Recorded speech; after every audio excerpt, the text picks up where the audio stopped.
ay rated SPG. Striktong patnubay at gabay ng magulang ang kailangan. Maaaring may masiselang tema, lengguwahe, karahasan, sexual, horror o droga na hindi angkop sa mga bata.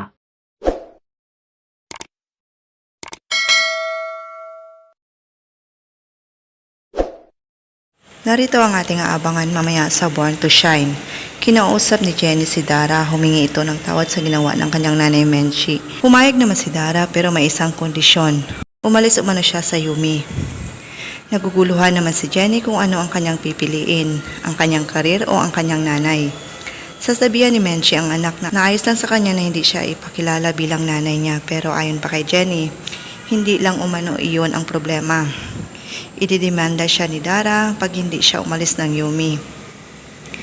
Inanunsyo ni Miss Monica na mag-guest ang Yumi sa concert ni Dara. Sinabihan ni Megan ng ina na dumalo si Jenny sa kanilang meeting. Pinayuhan siya ng ina na maging matyaga dahil family-oriented umano si Jenny at pipiliin niya ang kanyang nanay. Tuluyan na kayang umalis si Jenny sa Yumi para sa kaligtasan ng kanyang nanay? Lahat ng yan ay ating aabangan mamaya. Maraming salamat po sa inyong panonood.